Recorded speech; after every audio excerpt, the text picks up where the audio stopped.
Pain does not arrive loudly. It does not announce itself with meaning. It simply appears, heavy, unwelcome, and personal. In the first moments, pain feels like failure, like something has gone wrong, like life has made a mistake with you. But pain is not an error. It is information. And if you are listening, really listening, it is the beginning of something far more serious than comfort. It is the beginning of power. Most people try to escape pain as quickly as possible. They distract themselves. They explain it away. They wait for it to pass so life can resume. But for those who are paying attention, pain does not signal an ending. It signals a threshold. You are not here because you are lazy. You are here because something has broken open. A loss, a betrayal, a long season of pressure that finally exceeded your strength. You did not choose this moment, but you are now responsible for it. Pain strips life down to essentials. It removes illusion. It clarifies what matters and what never did. When everything hurts, you stop pretending. There is a moment, quiet, often unnoticed, when pain changes its nature. At first, it feels unfair, then it feels exhausting, and eventually, if you stay with it long enough, it feels instructive. This is the realization. You begin to see that pain is not asking to be eliminated. It is asking to be understood. You see how much energy you spent trying to control things that were never yours to control. You see how often you outsourced your stability to circumstances, people, outcomes. Pain exposes dependence. And with that exposure comes a choice. You can harden into bitterness, or you can refine into discipline. Stoic thought never promised comfort, it promised clarity. The realization is simple, but it is not easy. Some things are up to you. Most things are not. Pain becomes unbearable when you confuse the two. You cannot control what has happened. You cannot rewrite the past. You cannot guarantee how others will act, feel, or remain. But you can govern your response. You can shape your habits. You can decide how you carry what has been given to you. This is not optimism. It is accuracy. And accuracy is grounded. Discipline does not begin with ambition. It begins with containment. In pain, your inner world becomes loud. Thoughts multiply.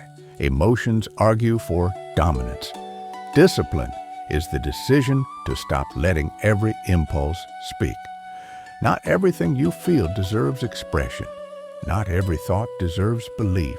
You learn to pause, to breathe before reacting, to create a small distance between stimulus and response. That distance is where power first appears.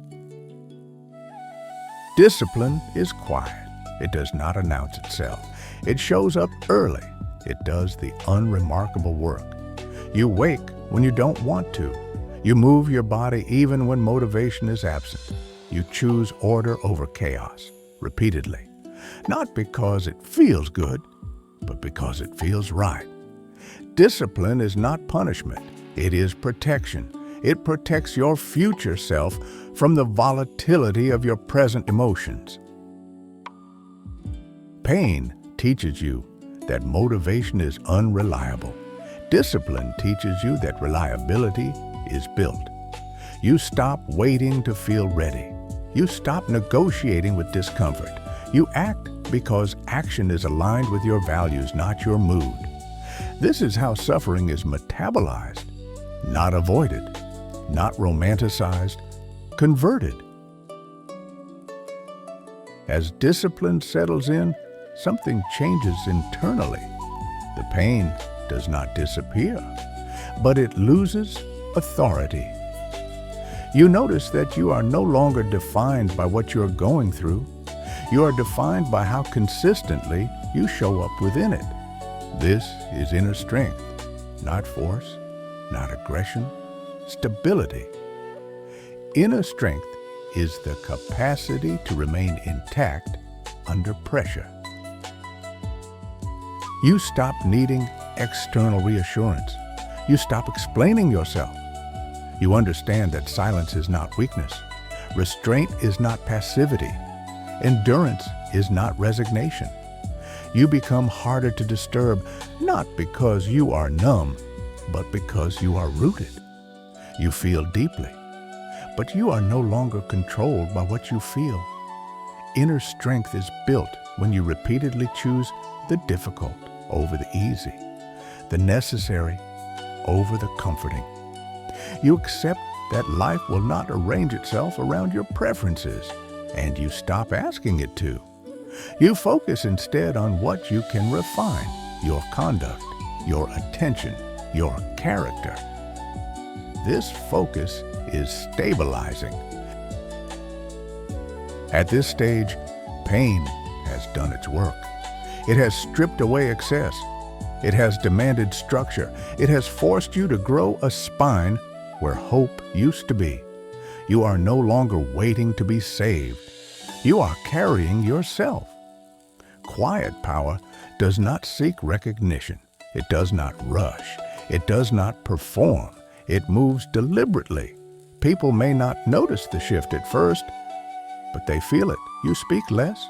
You listen more. You react slower, but with precision. You no longer need to dominate space to occupy it. Quiet power is the confidence of someone who has suffered without collapsing.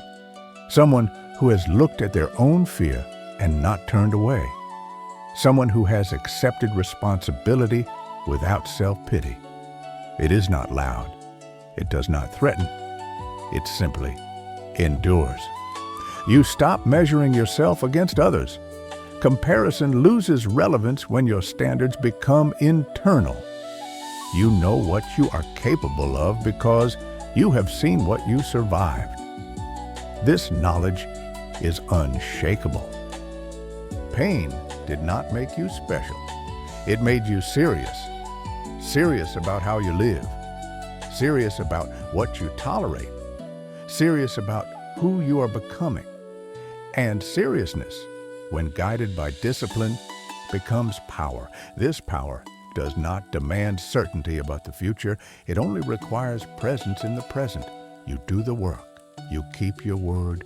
You remain steady again and again and again. Pain was never the enemy. It was the initiation. And now you stand quieter, straighter, unmoved, silence.